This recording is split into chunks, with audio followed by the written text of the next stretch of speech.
Ce chapitre, il a détruit mon système immunitaire, laisse tomber.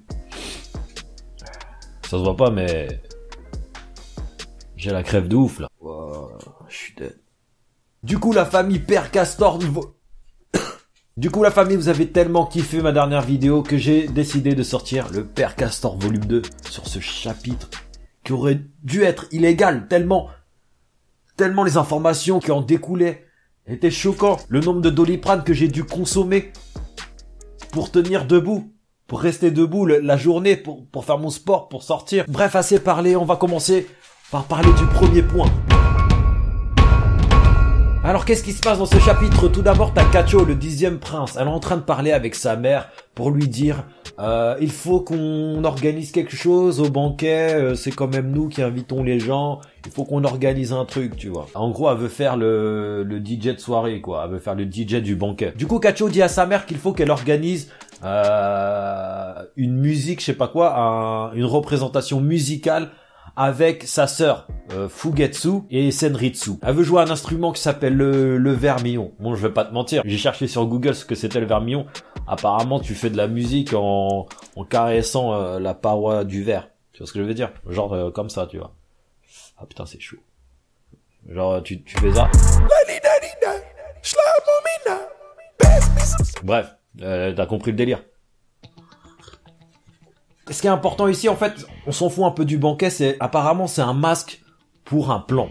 En fait, juste après la conversation avec sa mère, Kacho a dit à Senritsu de mettre des enceintes dans tout le premier niveau. Tu sais, le niveau où il y a les VIP, les rois, etc. En fait, apparemment, ce plan musical est fait pour camoufler un plan. Il y a un plan derrière, mais on sait pas ce qu'ils vont faire. En gros, le plan s'organisera autour de Senritsu, de Kacho et de Fugetsu. On sait que Senritsu et Kacho connaissent le Hatsu, enfin pas le Hatsu, la capacité de bête de naine de Fugetsu, et ils vont en profiter pour faire quelque chose, tu vois. Ils vont en profiter pour peut-être s'enfuir ou un truc dans le genre.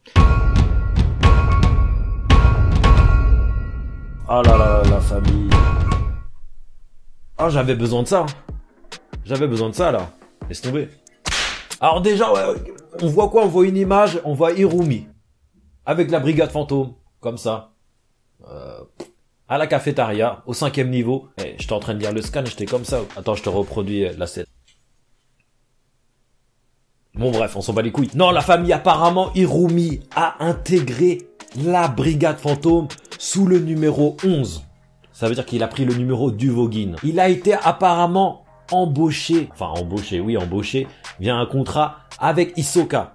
Et c'est pour ça qu'il a intégré la brigade fantôme. En fait, je t'explique, apparemment, Hisoka a dit à Hirumi, le contrat, ça sera ça. Tu dois me buter, mais tu dois intégrer la brigade fantôme. En gros, c'est ça le terme du contrat. Et du coup, Hirumi, il a accepté, tu vois, pour l'oseille ou pour la récompense. Et c'est juste un truc de fou. Parce que la situation, c'est que, en fait, la brigade fantôme veut chasser, veut traquer Hisoka. C'est sa priorité, tu vois. C'est la priorité, c'est de buter Hisoka, de le trouver dans le bateau, de l'exterminer, de le buter, de l'enculer, tu vois. Mais c'est ce petit point avec Hirumi qui me tracasse, tu vois, parce que dans le contrat, c'est dit que c'est Hirumi qui doit le buter. Enfin, si j'ai bien compris, la famille, c'est qu'Hirumi doit buter Hisoka. Et pas quelqu'un d'autre, tu vois ce que je veux dire? En gros, si Hirumi va toucher sa récompense, c'est lui qui doit le buter, et pas quelqu'un d'autre. Donc peut-être qu'il y aura un bail par rapport à ce truc. Confirmez-moi ça, je suis pas 100% sûr, peut-être c'est la traduction, mais moi je l'ai compris comme ça, comme quoi Hirumi, c'était à lui d'exécuter Hisoka pour toucher sa récompense. Et peut-être que Hisoka va profiter de cette situation pour semer la confusion au sein de la brigade fantôme, tu vois, avec Hirumi. Bref, ce point-là, oh là là, ça m'a vraiment...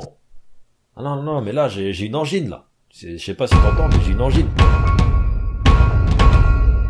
C'est la première fois qu'on voit le nom de famille de certains membres de la brigade fantôme. Le premier, maintenant, on connaît le nom de famille de Feitan. Il s'appelle Feitan Poto.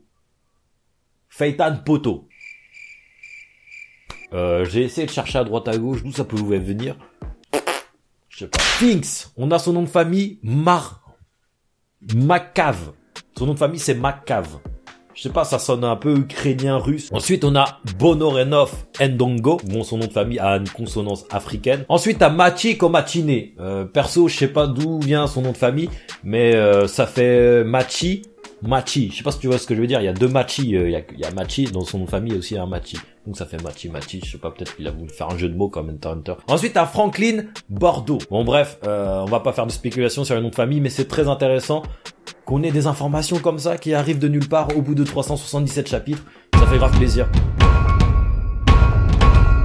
Apparemment, la mafia contrôle les plus bas étages du bateau, de la baleine. Je crois qu'il y a 5 étages, la famille, dans le bateau. Et la mafia contrôle 3 étages, apparemment. Et chaque étage a une mafia distincte. Il y a 3 mafias différentes, apparemment. 3 clans différents. L'étage numéro 5 est contrôlé, apparemment, par le clan Chat, qui est le clan de ceux qui ont une rose sur la tête, etc. L'étage 4 est contrôlé, apparemment, par Chu. Et l'étage 3 par Ei. Et ces 3 mafias font passer les gens, apparemment. Ils font des laissez-passer. Normalement, c'est la famille royale qui s'occupe de ça, tu vois, des laissez-passer. Enfin, l'armée royale qui s'occupe de ça. Mais de toute façon, la mafia est tout le temps impliquée dans des bails comme ça. C'est ce que je veux dire. Et c'est ça qui est intéressant. Le dernier point, la traque. Le tracker traqué. Pendant qu'Hirumi parlait autour de ses nouveaux poteaux de la brigade fantôme, pendant qu'il expliquait qu'il était en mission pour buter Hisoka, t'as un gars de la mafia avec une rose, justement une rose du clan Chu, enfin du clan Chat plutôt. Il vient et dit à la brigade fantôme, bon je vous connais les gars, j'ai pas envie d'avoir de problème avec vous, du coup dites-moi ce que vous voulez maintenant, je vous aide quoi. Kororo demande au gars de la mafia s'il a vu quelqu'un d'1m90 qui a un naine dégueulasse, qui a un naine sombre quoi. En fait il parle d'Hisoka. Et le gars de la mafia il fait non j'ai pas vu quelqu'un de ce genre, mais si tu veux j'ai une liste des passagers de l'étage 5 et tout. Mais il dit de toute façon cette liste elle est pas fiable parce qu'il y a beaucoup de clandestins. Et Kororo il fait ok. Et le gars il dit bah vas-y tu veux venir dans ma team ou pas, tu veux venir dans mon clan? Bah Kororo il fait non tranquille ça va aller et tout. Pas besoin en gros non laisse-moi tranquille. Et la mafia ils font ok. Mais ils savent que la brigade fantôme sème la terreur, sème la tempête par où ils passent, tu vois. Enfin non, par les lieux où ils passent. La mafia sait que s'ils arrêtent pas la brigade fantôme, c'est la brigade fantôme qui va les niquer. La brigade fantôme veut certes niquer Hisoka, mais ils veulent aussi aller au premier étage pour peut-être prendre un trésor, pour faire d'une pierre deux coups. La mafia sait que ça va leur retomber dessus. Les conséquences des actes de la brigade fantôme va leur retomber dessus. En gros, pourquoi le tracker traqué? Parce que pendant que la brigade fantôme veut traquer Hisoka, la mafia veut traquer la brigade fantôme. En plus, il y a toute une imbrication avec Hirumi, le bordel. En plus, t'as Kurapika au top, à l'étage numéro 1. Putain, mais ça, c'est un vrai bordel, le truc. Ça va être un carnage. Kororo a perdu son pouvoir. Il a perdu son Hatsu.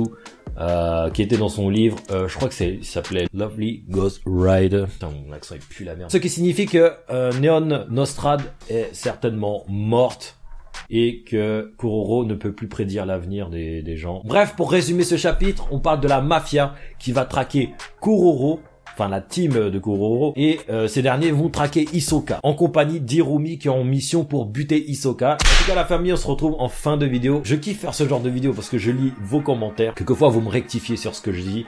Par exemple dans ce que je disais dans ma dernière vidéo, je disais qu'on connaissait le nom de l'assassin alors qu'on ne connaissait pas. Je pensais que c'était Yumai mais pas du tout. Et bref, j'apprécie à faire ce genre de vidéo et vous appréciez mes dessins faits avec mon Doctorat Paint. Ça fait grave plaisir la famille. On se dit à la prochaine pour une nouvelle vidéo.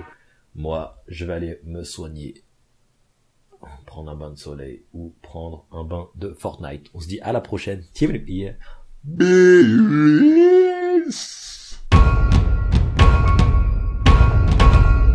En tout cas, je voulais jouer une petite musique pour Hisoka, une petite mélodie, car je pense qu'il va mourir. Personnellement, je pense qu'il va crever Hisoka. Du coup, attendez, je reviens, je vais sortir mon instrument.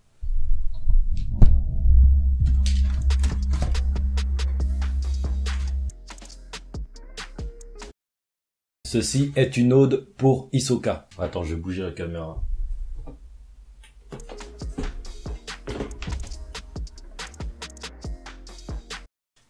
Hey!